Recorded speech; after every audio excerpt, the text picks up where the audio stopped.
यानंतर महाराष्ट्राच्या राजकारणातील कोहिनूर असे महाराष्ट्र राज्याचे उपमुख्यमंत्री तथा अर्थमंत्री माननीय नामदार अजितदादा पवार साहेबांना विनंती करतो या विराट सभेला संबोधित करावं। या निवेदक ना यांना कोणी शिकवून आणलंय कोहिनूर म्हणजे याला आपण हाडा माणसाची माणसं कुठला कोहिनूर काढलाय थांबरे बाबा मग राष्ट्रवादीच आहे काही याला अशी मग बोललं की टीव्हीला दाखवतात दादाने याचा अपमान केला। अरे माझं मला कळते 35 वर्ष घासून घासून इथं आलोय घरापासून आता पुढे काही डिस्टर्ब करू नका। आपल्या सर्वांचे वडीलधारी आणि या तालुक्याचे माजी आमदार माननीय विनायकराव पाटील माझ्या राजकीय जीवनाची सुरुवात झाली तेव्हा पण मी विनायकराव नेहमी सुरुवातीच्या काळामध्ये 90 ते 95 त्या काळामध्ये आम्ही एकत्र काम केलं। तसंच माजी आमदार संजय मामा शिंदे जिल्ह्याचे अध्यक्ष राष्ट्रवादीचे उमेश पाटील कल्याणराव काळे बापूसाहेब जगताप दादासाहेब साठे वामनराव उबाळे लतीफ तांबोळी दत्ताजी काकडे सुरेशराव बागल गणेशराव बागल वाहिद शेख मस्जिद बागवान तात्या तरंगे वसीम मुलानी प्रशांत ख्रिस्ती दादा गोरे बाळासाहेब गोफणे अप्पासाहेब उबाळे संदीप माडवे प्राध्यापक रवींद्र ननावरे आकाश जगताप बाबासाहेब गवळी संतोष शिंदे सौरभ परबत नागेश जाधव राष्ट्रवादी काँग्रेस पक्षाचे तसेच आरपीआयचे आमच्या सर्व मित्र पक्षांचे उपस्थित असणारे सर्व मान्यवर माझ्या कोडवाडी परिसरातील जमलेल्या माझ्या लाडक्या बहिणी माझे बांधव माझे व्यापारी बंधू वेगवेगळ्या क्षेत्रामध्ये काम करणारे कोडवाडीचे सगळे माझे कष्टकरी तसंच पत्रकार मित्र बंधू भगिनींनो माझ्या तरुण मित्रांनो थोडासा यायला उशीर झाला त्याच्याबद्दल दिलगिरी व्यक्त करतो। एकंदरीतच कोडवाडीला उद्याच्या 5 वर्षाच्या करता या नगर परिषदेची सूत्र कोणाच्या हातामध्ये द्यायची अशा प्रकारचा महत्वाचा निर्णय माझ्या कोडवाडीच्या जनतेला घ्यायचा आहे। आणि साधारण इथं संख्या जर बघितली तर 23,500 पर्यंत इथली मतदारांची संख्या आहे। कोडवाडी हे फार तसं बघितलं तर एक जुनं शहर रेल्वेचं एक महत्वाचं जंक्शन मिनी भारत म्हणून माझ्या कोडवाडीकडे बघितलं जातं। अनेक जाती धर्माची लोक इथं गुण्यागोविंदांनी राहतात। इथं माझा विशेषतः मागासवर्गीय समाज आहे त्याच्यामध्ये मातंग असतील चर्मकार असतील नवबौद्ध असतील वेगवेगळ्या समाजाचे घटक तिथं आहे। माळी समाज इथं आहे मुस्लिम समाज आहे धनगर समाज आहे मराठा समाज आहे आणि इतर अनेक वेगवेगळ्या छोट्या मोठ्या जातीचे समाज इथं आहेत।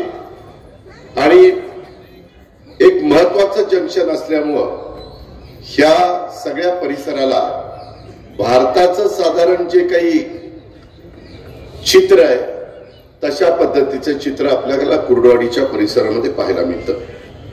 मित्रांनो आज खरं तर ह्या माझ्या शहराला एक वेगळ्या प्रकारचं महत्व आहे कारण सोलापूर जिल्ह्यातले एक अतिशय महत्वाचं शहर म्हणून आपण बघतो कारण रेल्वे आणि औद्योगिक दृष्टीनं देखील या शहराला एक ऐतिहासिक अशा प्रकारचा वारसा हा लाभलेला आहे।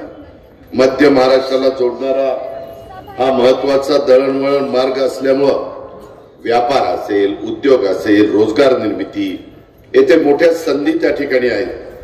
डिझेल लोको शेड आपल्या कुडवाडीच्या परिसरामध्ये रेल्वे वर्कशॉप आहे आपल्या इथं तसंच विविध औद्योगिक उपक्रमामुळं कुडवाडी शहराला राज्याच्या प्रगतीमध्ये तुम्ही नेहमी मोठा वाटा उचलता आणि आज या शहराच्या विकासाचा नवीन अध्याय सुरू करण्याची वेळ आलेली आहे। एक तर मधल्या 2017ला निवडणुका झाल्या त्याच्यानंतर आता 2025 संपत असताना निवडणुका येत आहेत। 9 वर्ष झाली 4 वर्ष कार्यकर्ते थांबले माझ्या लाडक्या बहिणी थांबल्या।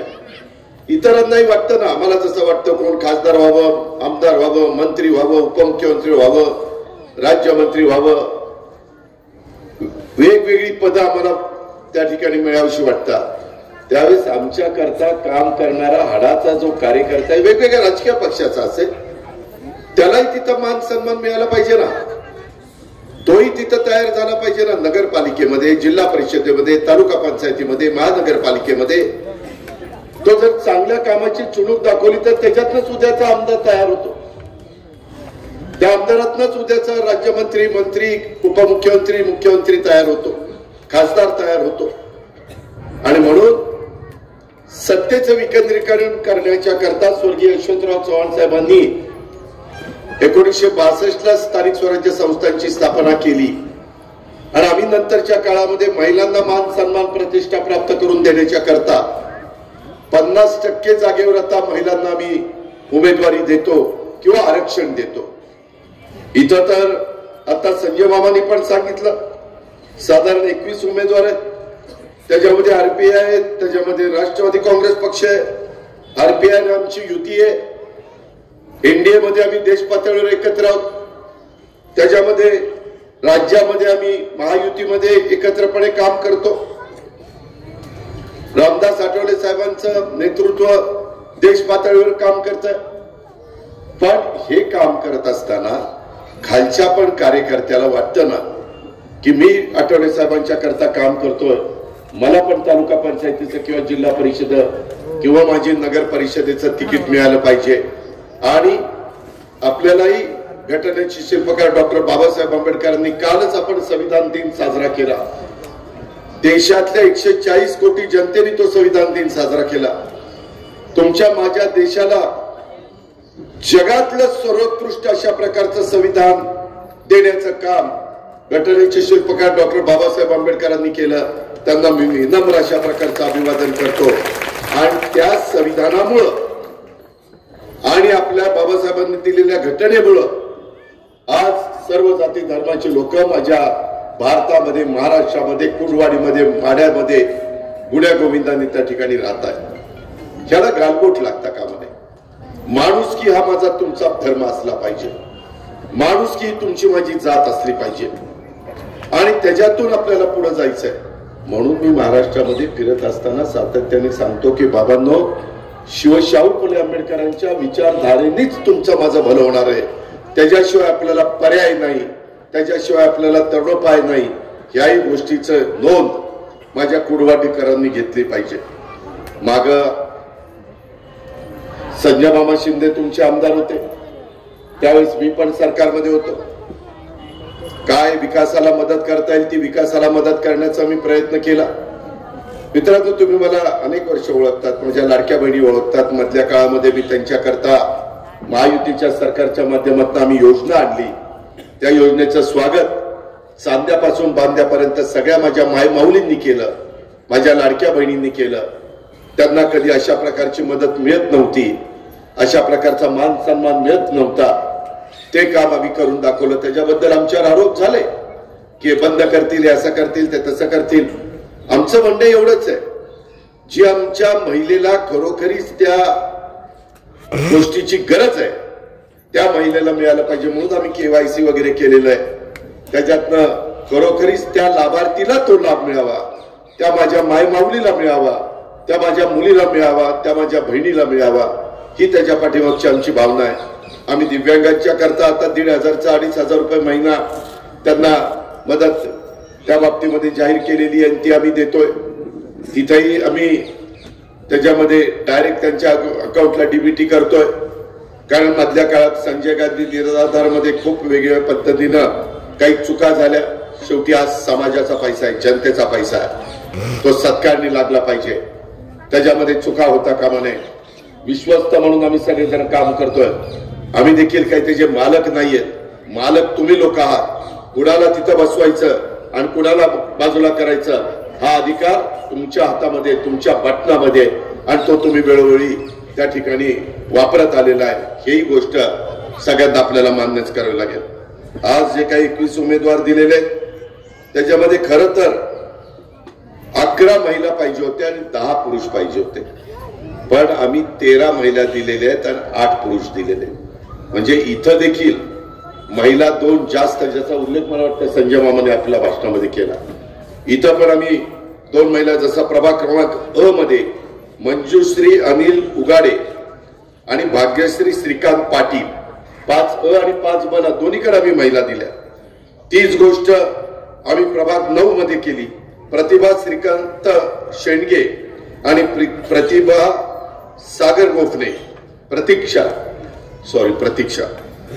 श्रीकांत शेंडगे नाही, प्रतिभा श्रीकांत शेंडगे आणि प्रतीक्षा सागर गोफणे अशा 2 बहिणींना आम्ही तिथं उमेदवारी देण्याचं काम केले. बाकीच्या सगळीकडे 1 पुरुष 1 महिला, 1 पुरुष 1 महिला, नव्या दमाच्या नव्या विचारांच्या पण संधी दिल्या. जवळपास त्यामध्ये 19, 18 अधिक 1 आपल्या सुरेखाताई गोरे पण तशा नव्याच आहेत ना. 19 जणांना आम्ही नव्यांना संधी दिलेली आहे. काही अनुभवी असावे लागतात म्हणून 2 माजी नगरसेवकांना पण आम्ही तिथं संधी दिलेली आहे. आणि आता अलीकडच्या काळामध्ये निवडणुका झाल्यानंतर त्यांना प्रशिक्षण देणं, त्यांना माहिती देणं, कशी नगरपालिका चालवायची, कामं कशी करून घ्यायची, डीपीसी मधनं निधी कसा आणायचा, जिल्हा वार्षिक योजनेतनं, आमदार आपल्या राज्य सरकारकडनं निधी कसा आणायचा, आपल्या केंद्र सरकारकडनं निधी कसा आणायचा, CSR. अलीकडच्या काळामध्ये CSR मध्ये देखील मोठे मोठे उद्योगपती ज्यांचे नफे मोठे असतात त्यांना 2% CSR खर्च करावा लागतो. त्याच्यातनं आपल्याला निधी कसा आणायचा हे आपण करू शकतो.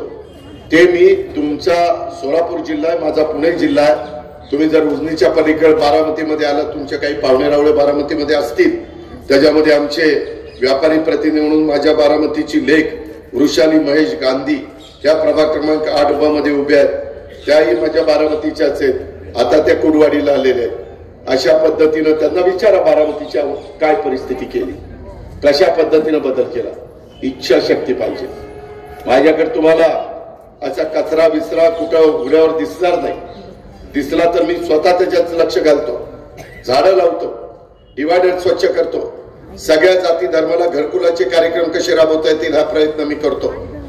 त्याच्यातून मुस्लिम समाजाच्या करता शादीखाना त्याची गरज असते. समाजातल्या घटकाला दफनभूमी, स्मशानभूमी इथल्या बसणाऱ्या माझ्या सहित प्रत्येकाला काळाचं नियतीचं बोलावून आल्यानंतर जायचंय. इथं कुणीच कायमचं राहायला आलेलं नाहीये. हे परंपरेने चालत आलेलं आहे. पण उद्याच्याला त्याला जाताना तिथं व्यवस्थित दफनभूमी आहे का, त्याला तिथं व्यवस्थित स्मशानभूमी आहे का, त्याच्याबद्दलचा शादीखाना तिथं आहे का, इतर समाजाच्या करता बुद्ध विहार असेल किंवा बाकीच्या ज्या काही सुविधा असतील, समाज मंदिर असतील, हे तिथं आहेत का, हे बघायचं असतं, हे करायचं असतं. त्याच्याशिवाय त्या शहराचा सर्वांगीण विकास होऊ शकत नाही. आता पंतप्रधान आवास योजनेमध्ये करोडो रुपयाचा निधी, शिवराज सिंग चौहान साहेब पण ग्रामविकास खात्याचे केंद्रातले मंत्री आहेत, मध्य प्रदेशचे अनेक वर्ष मुख्यमंत्री होते. त्यांनी आपल्याला उद्दिष्ट वाढून दिलंय.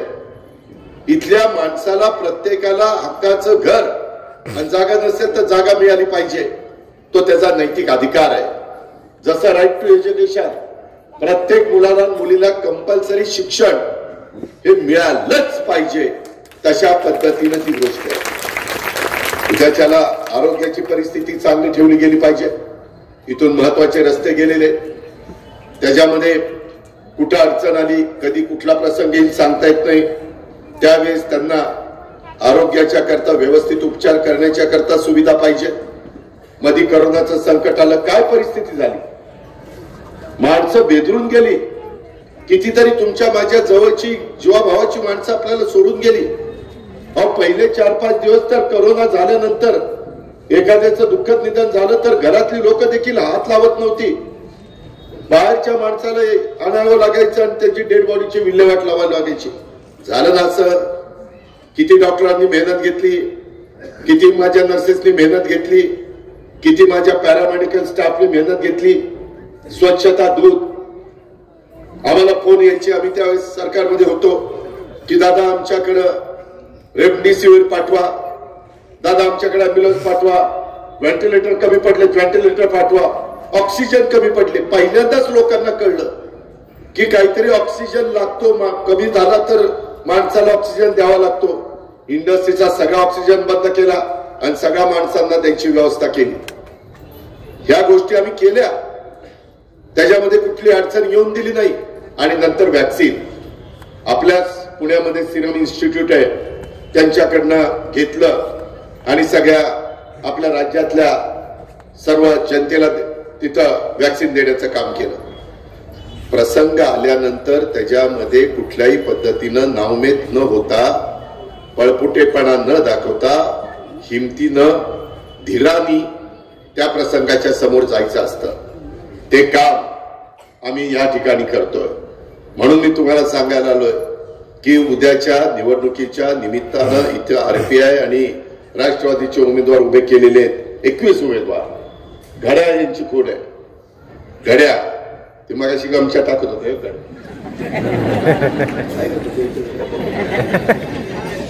काल ते बघतच नाही माझं घड्या. मित्रांनो, हे घड्याळ लक्षात ठेवा. मी तुम्हाला मागे संजय मामा आमदार असताना मी मदत केली, परंतु त्याच्यातली काही मदत व्यवस्थित खर्च झाली नाही. आम्ही बारामतीमध्ये पहाटे 6ला उठतो, 6ला, आणि वेगवेगळी कामं चाललेली असतात, ती कामं जाऊन बघतो. आम्ही आळस करत नाही की मी उपमुख्यमंत्री, मी कशाला जायचं 6ला उठून. कोण मला विचारणार आहे 10ला उठलो तरी? पण मला राहत नाही, कारण समाजाचं भलं आपण केलं पाहिजे.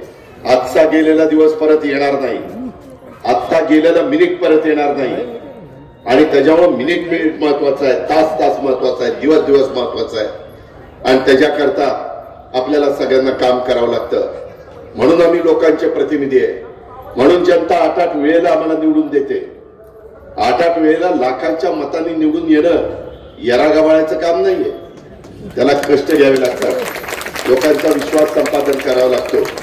तशा पद्धतीनं आम्ही सगळेजण मिळून, मामा मी ह्याही वेळेस तुम्हाला विकास कामाच्या करता मदत देईल, त्याबद्दल तुम्ही काळजी करू नका. परंतु कधीतरी ह्या भागातनं जाताना येताना आम्ही दिलेले पैसे त्याच कामाकरता वापरले जात आहेत का हेही आम्ही बघणार, तर त्या ठिकाणी सुधारणा होती. नाहीतर आम्ही वरनं देखतो तिकडे तिसरीकडे झिरपायचे. जनता आमची तशीच, लाडक्या बहिणी माझ्या तशाच, त्याला काय अर्थ?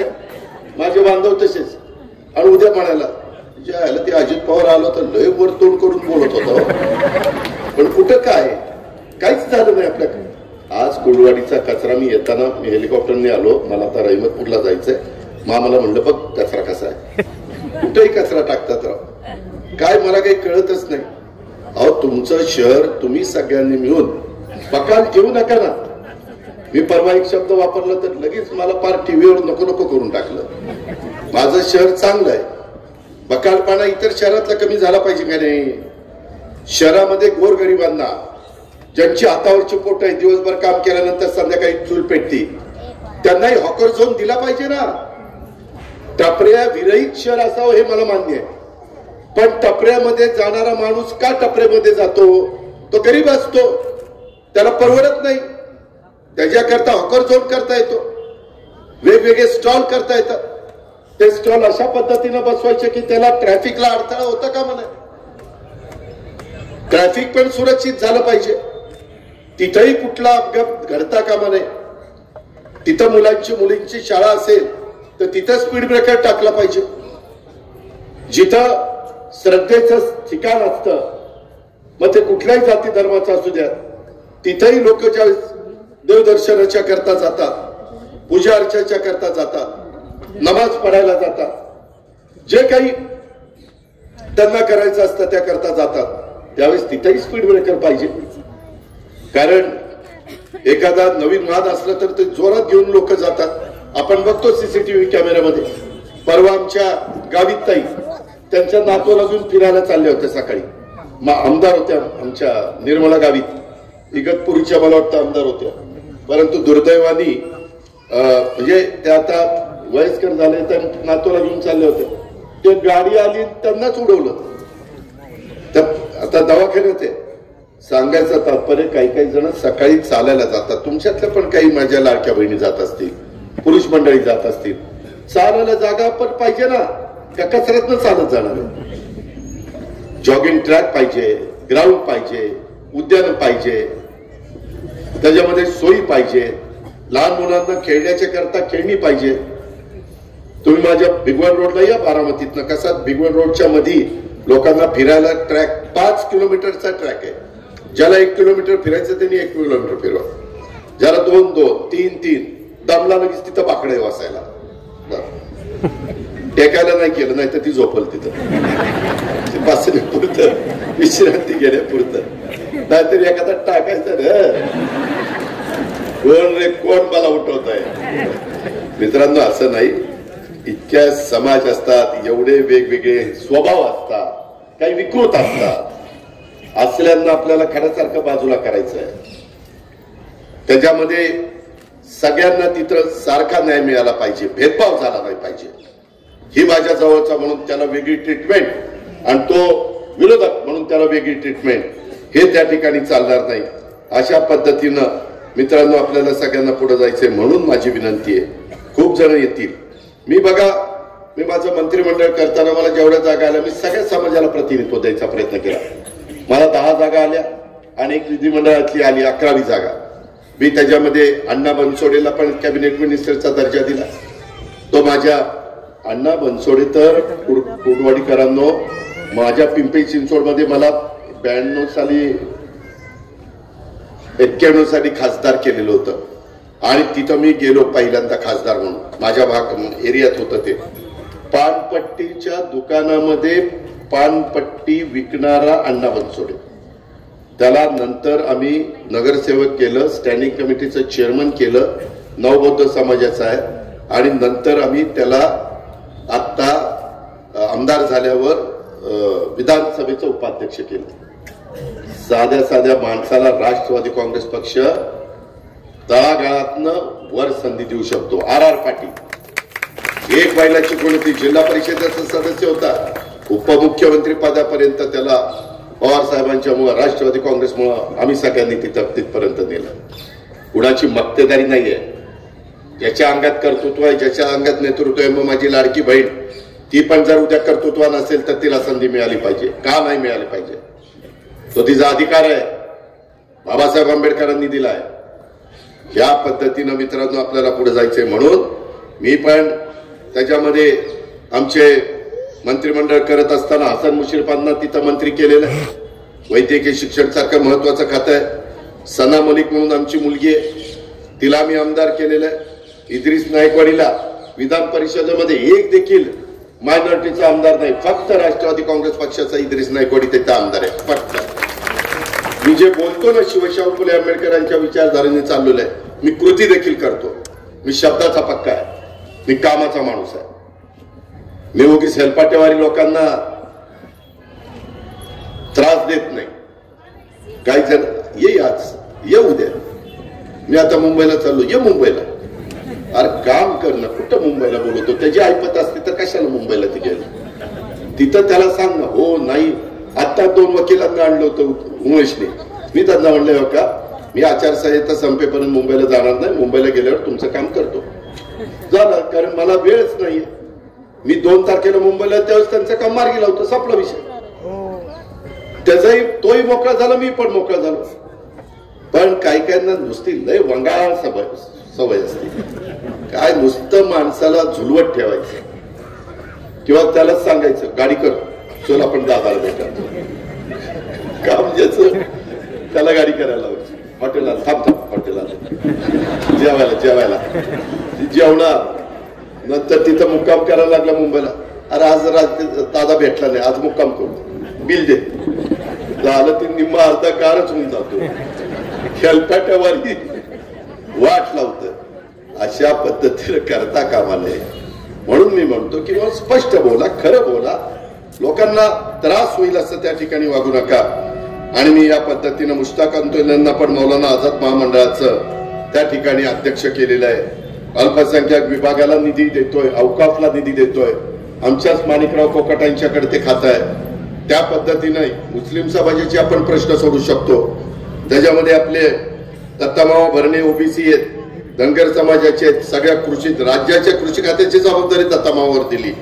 आदित्य तटकरे आमची ओबीसी महिला आहे, तिला मी महिला बाल कल्याण महिलांचं आणि पालकांचं कल्याण करण्याचं खातं दिलेलं आहे. त्यामध्ये आम्ही तुला मदत करतोय. भुजबळ साहेब हे तर नेतेच आहेत आपल्या सगळ्यांचे, ते तिथं आहे.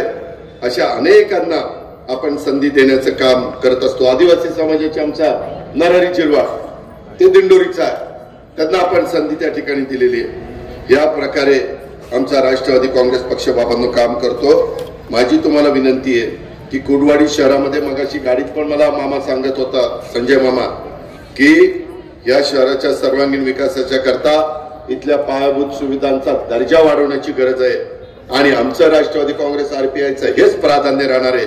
शहरातील रस्ते असतील, शहरातलं ड्रेनेज व्यवस्था असेल, शहराचा पाणी पुरवठा प्रकल्प असेल, सांडपाण्याचं व्यवस्थापन.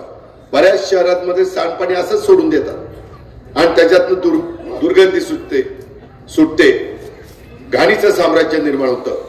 ते होता कामा नये मित्रांनो. त्याच्यातनं स्वच्छता ठेवली पाहिजे.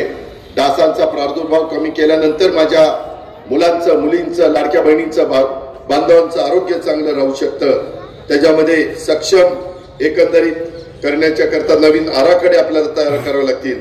शहरातील सर्व प्रभागामध्ये दर्जेदार रस्ते, LED स्ट्रीट लाईट, स्मार्ट वर्गीकरण, स्वच्छता व्यवस्था आणि शहरातील हिरवळ वाढवण्याच्या करता काही उद्यानं ते आपल्याला करावे लागतील. त्याच्यामध्ये मुक्त व्यायामशाळा, सामुदायिक सुविधा ह्या उभारण्यावर आपल्याला भर द्यावा लागेल. आधुनिक सुविधांचं युक्त असं स्मार्ट कुडवाडी हे आपल्याला त्या ठिकाणी करावं लागेल. कुडवाडीमध्ये नवीन औद्योगिक गुंतवणूक आणण्याच्या करता MSME उद्योगांना प्रोत्साहन द्यावं लागेल. तर इथल्या तरुणांच्या हाताला काम मिळेल, तर माझ्या कर्तृत्वात मुलींच्या हाताला त्या ठिकाणी काम मिळेल. आणि हे मोठं ध्येय आहे. शहरात तंत्रज्ञान प्रशिक्षण केंद्र, कौशल्य विकास संस्था आणि महिला आणि बालकांच्या करता विशेष आरोग्य सुविधा ह्या आपल्याला द्याव्या लागतील. मित्रांनो, आता जग फार बदललंय. लाडक्या बहिणींनो, आता कृत्रिम बुद्धिमत्ता आलेली आहे. त्याच्यामध्ये तुम्ही जे काम करता, आता शेतीमध्ये पण AIचा वापर केला जातो. आम्ही आमच्या बारामतीच्या भागात केलाय. ज्याचा 70 टन ऊसाचं उत्पन्न निघत होतो तो 100 टन काढायला लागलाय. ते कृत्रिम बुद्धिमत्ता, आर्टिफिशियल इंटेलिजन्स त्याला म्हणतात. ते तुम्हाला सांगतं की आज ऊसाला फक्त अर्धा तास पाणी द्यायचं, ठिबकने अर्धा तास पाणी द्यायचं. पाऊस पडल्यावर ते सांगतं आज पाणी द्यायचं नाही. त्याच्यातनं 50% पाण्याची बचत होते. बळीराजा शेतकऱ्यांनो, खताची 50% बचत होते. आणि जो 60-70 टन काढत होता तो 100 टन काढायला लागला. जो 100 टन काढत होता तो 140 टन काढायला लागला. आणि जो 25-30 टन काढत होता ते 70 पर्यंत पोहोचला. पुढारी असलेच असतात. 25-30 टन ऊस निघतो. गाजरगाव तिथनं तिकडे दिसतंय, ह्या कटातनं त्या कटात. अशा पद्धतीनं चांगली शेतीवाडी करा ना. त्याला सरकार मदत करत आहे, त्याला VSI मदत करत आहे. ते केल्याशिवाय तुमचा माझा प्रपंच चांगला होणार नाही.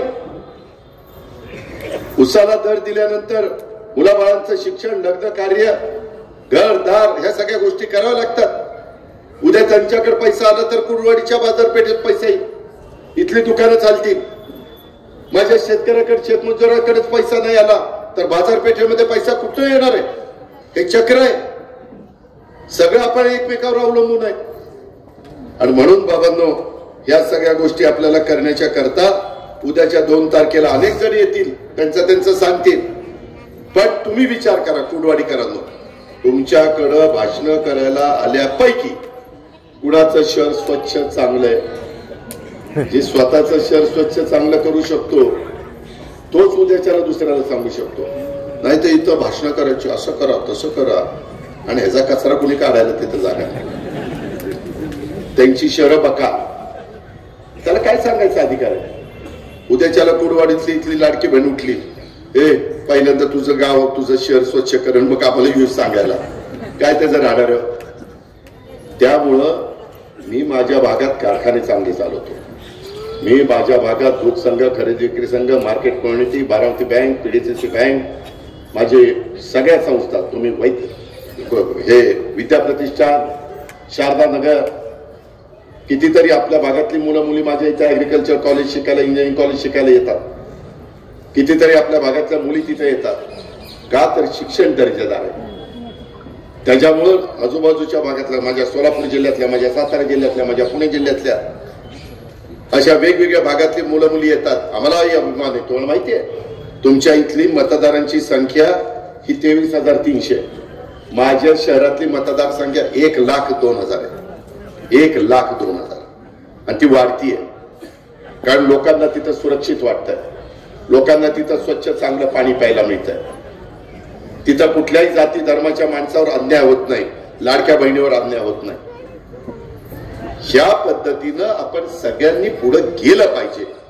आणि त्याच्याकरता मी सुरेखाताई निवृत्ती गोरे नगराध्यक्षाच्या उमेदवार ज्या आम्ही उभ्या केलेल्या आहेत त्यांच्या घड्याळाच्या शेजारचं बटन दाबण्याची विनंती करण्याच्या करता आणि त्यांच्या बरोबर 20 जे काही 1 ते 10 प्रभाग आहेत अ ब चे धरून ते 20च्या 20 उमेदवारांना खालची टीम पण तशीच असावी लागते.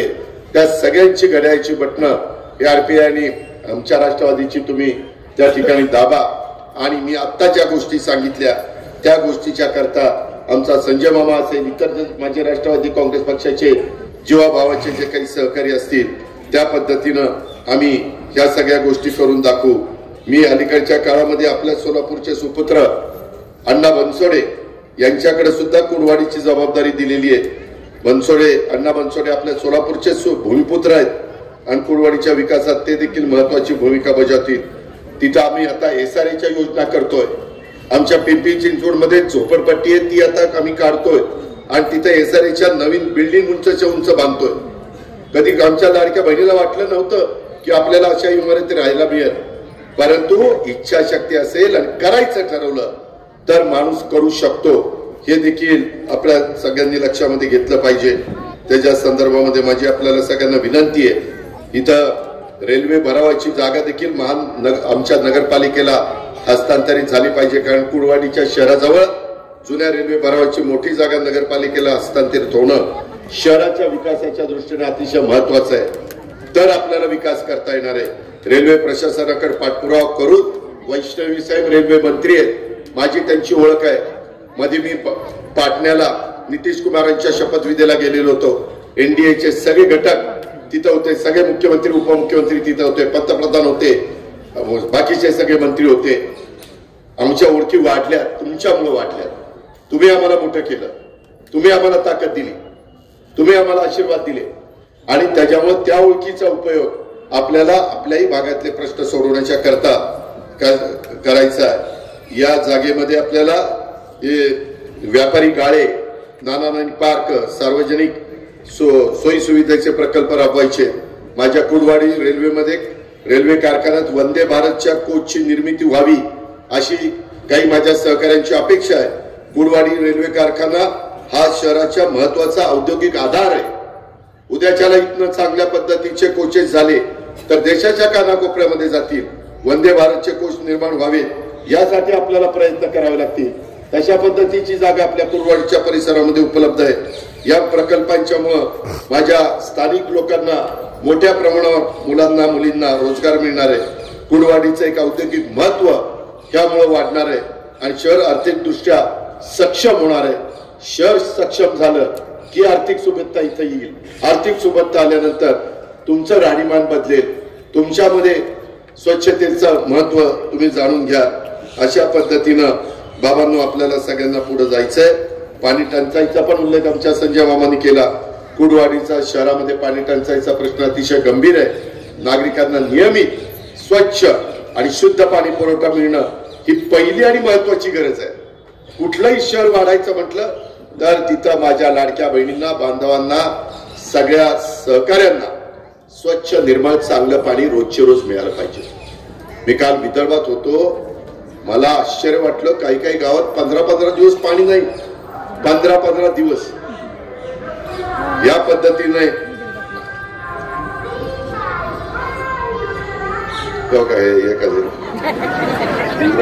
टाकलं. अरे मी गेल्यावर काय ओरडायचं ती ओरडली. मित्रांनो, पाणी नियमित पाण्याचा दाब तुमच्याकडे कमी आहे. त्याच्यामध्ये अनेक भागात पाणी तुमच्या इथं पोहोचत नाही, ही तुमची मोठी समस्या आहे. या समस्येवर जर कायम उपाय काढायचा असेल तर 116 कोटी रुपयांच्या पाणी पुरवठा योजनेला मंजुरी द्यावी लागेल.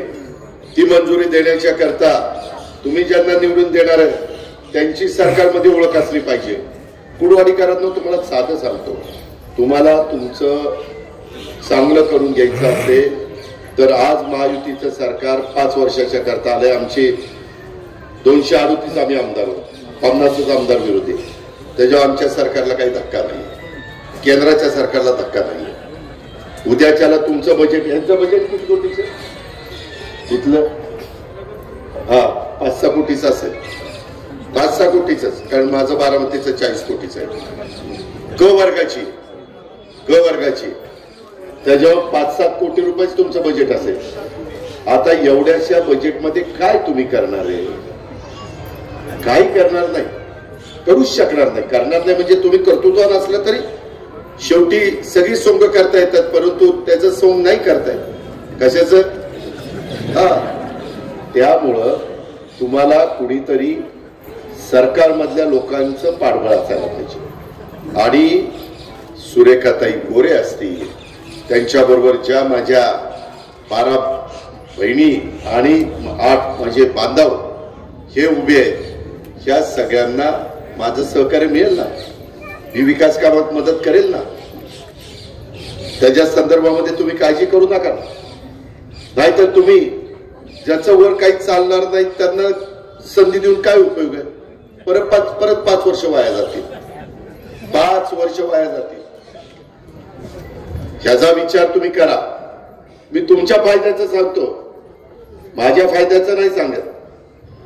हे कुडवाडीकरांनो, आपण सगळ्यांनी एक गोष्ट लक्षामध्ये घ्या. अशा प्रकारचं माझं तुम्हाला सगळ्यांना सांगणं आहे. आणि म्हणून मी सांगेन की शिवशाहू फुले आंबेडकर ही तुमच्या माझ्या महाराष्ट्राची विचारधारा आहे आणि यापुढे सुद्धा तीच विचारधारा राहील, यात कोणी शंका घेण्याचं कारण नाही. कारण आपण सर्वजण आपल्या भारत देशाच्या आणि राज्याच्या विकासाचा विचार करूनच एकत्र आलेलो आहे. देशाचा आणि राज्याचा विकास महत्वाचा असला तरी शिवशाहू फुले आंबेडकर हा देशाच्या लोकशाहीचा आत्मा आहे, तसाच तो राष्ट्रवादी काँग्रेस पक्षाचा सुद्धा आत्मा आहे. या आत्म्याशिवाय कोणी जिवंत राहू शकत नाही. त्यामध्ये हा आमच्या हरभाई आठवले साहेबांचा देखील पक्षाचा आत्मा आहे आणि त्याच्यामुळं शिवशाहू फुले आंबेडकर विचारधारा आम्ही कदापि सोडणार नाही. हे आजच्या प्रचार सभेच्या निमित्तानं देखील मी माझ्या कुडवाडीकरांना सांगू इच्छितो. राष्ट्रवादी काँग्रेस पक्ष, हरभाई आठवले पक्ष या पुढच्या काळामध्ये देखील सर्व जाती, धर्म, पंथ, प्रांत, भाषांच्या नागरिकांना सोबत घेऊन विकासाच्या वाटेवर राहील. राज्यात कुणावर अन्याय होणार नाही. तो आमचा मागासवर्गीय असेल, तो माझा दलित असेल, तो माझा आदिवासी असेल, तो माझा अल्पसंख्याक असेल, तो माझा भटक्या समाजातला असेल, तो माझा ओबीसी समाजातला असेल, तो माझ्या सर्वसाधारण समाजातला असेल. मित्रांनो, बांधवांनो, लाडक्या बहिणींनो, आम्ही अनेक घटकांच्या करता वेगवेगळ्या संस्था काढल्या. सर्वसाधारण समाजातल्या मुला मुलींच्या करता सारथी काढली, ओबीसीच्या करता महाज्योती काढली, माझ्या मागासवर्गीय समाजाच्या करता बार्टी काढली, माझ्या मुस्लिम समाजाच्या करता नव्हती त्यांच्या करता आता मार्टी काढली, त्याच्यामध्ये अमृत काढलंय. अशा वेगवेगळ्या संस्था काढून त्या गोरगरीब मुलांना कसं आपल्याला स्वतःच्या पायावर उभं करता येईल. गरीबातल्या गरीब मुलगा तो हुशार आहे, मुलगी हुशार आहे, पण त्यांना परदेशात जाता येत नाही. तर अशा हुशार मुला मुलींना पण दरवर्षी आम्ही परदेशात जाण्याच्या करता 40-40 लाख रुपये शिष्यवृत्ती त्या ठिकाणी देतो. चांगल्या शाळेमध्ये प्रवेश घेण्याच्या करता त्यांना संधी देतो. या पद्धतीनं आम्ही काम करतोय. त्याचा तुमच्याही पुढच्या पिढीच्या करता फायदा घ्या. त्याचा तुम्ही योग्य पद्धतीनं तुमच्या मुला मुलींना ह्या सगळ्या गोष्टीचा फायदा मिळवून घेतला तर ते कर्तृत्ववान पिढी आपली निर्माण होईल आणि लोक तुमचं घर देखील त्याच्यात पुढे जाईल. अशा प्रकारची आठवण मी तुम्हाला सगळ्यांना करून देईल. ग्रामीण आणि शहरी भागाचा समतोल विकास हाच तुमच्या माझ्या चांद्यापासून बांद्यापर्यंत महाराष्ट्राचा सर्वांगीण विकास शक्य आहे याची आम्ही तुम्हाला खात्री देतो. म्हणूनच हे शहर असो किंवा गाव असो, पिंपरी चिंचवड एवढं मोठं शहर आहे. जाऊन बघा, 25 वर्ष माझ्या ताब्यात होतं, कशा पद्धतीनं केलेलं आहे. मी जे बोलतो तशाच पद्धतीनं मी करतो आणि त्याच्यामुळं माझे आपल्याला सगळ्यांना विनंती आहे प्रत्येक ठिकाणी पायाभूत सुविधा, रोजगार, शिक्षण, आरोग्य आणि विकासाच्या योजनांची अंमलबजावणी करण्यासाठी राष्ट्रवादी काँग्रेस पक्ष आणि आरपीआय कटिबद्ध आहे. त्याच्यामुळं कुडवाडी शहरामध्ये देखील संजय मामा आणि सगळ्या माझ्या कार्यकर्त्यांना, सहकार्यांना सांगतो, विनायकराव तुम्हालाही सांगतो की काही झालं तरी तर विकास कामाला कुठं मी अडचण येऊन देणार नाही, पण दिलेला पै आणि पै पैसा आमच्या सुरेखाताई गोरे असतील किंवा त्यांची खाली काम करणारी सगळी 20 नगरसेवकांची टीम असेल, त्या सगळ्यांनी योग्य पद्धतीनं करून माझ्या कुडवाडीचा चेहरा मोहरा बदलण्याचा निर्धार या सभेच्या निमित्तानं आपण सगळ्यांनी करूया. आणि कुडवाडी शहराच्या परिवर्तनाच्या साठी, कुडवाडी शहराच्या उज्ज्वल भविष्याच्या साठी राष्ट्रवादी काँग्रेस पक्ष घड्याळ आणि आमचं आरपीआय त्यांनी पण घड्याळच घेतले ना, त्यांचंही घड्याळच आहे. त्या आठवले साहेबांच्या हे नगराध्यक्षांचे उमेदवार आमच्या सुरेखाताई गोरे आणि बाकीचे त्यांचे आमचे युतीचे उमेदवार 20 त्यांना भरघोस मताधिक्याने आपण सगळ्यांनी निवडून द्या. हीच मला दुसरी पण निवेदन दिलेली आहेत. परवाना ऑटो रिक्षा आणि 4 चाकी माल वाहतूक गाड्यापासून त्याची सुविधा द्या. 1, 2, 3, 4 मधील मुस्लिम समाजाच्या करता ईद नमाज पठणाच्या करता जागा द्या. त्याच्यानंतर कुडवाडी नगरपालिकेच्या शासनाकडून वेळेवर अनुदान प्राप्त होत नसल्यामुळे प्रत्येक महिन्याला नगर परिषद निवृत्त कर्मचाऱ्यांना पेन्शन वेळेवर देत नाही, त्याच्यातनं मार्ग काढा. आणि अजून तुमच्या सगळ्यांचा जिव्हाळ्याचा प्रश्न, कुडवाडी शहरातील 917 मिळकतीचे ब वर्गातून अ वर्गात रूपांतर करण्याच्या बाबत हा एक तुमचा महत्वाचा विषय आहे. त्याच्यामध्ये देखील आपल्याला मार्ग काढावा लागणार आहे.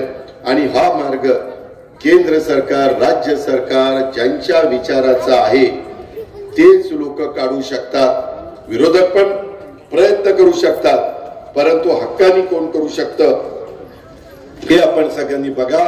आणि त्या प्रकारे आज या दुपारच्या सभेला माझ्या लाडक्या बहिणी एवढ्या प्रचंड संख्येने आल्या, माझे बांधव एवढ्या मोठ्या संख्येने आले, त्याबद्दल तुम्हाला सगळ्यांना लाख लाख धन्यवाद देतो आणि या ठिकाणी थांबतो. जय हिंद, जय महाराष्ट्र, जय भीम, खुदा हाफिज. धन्यवाद.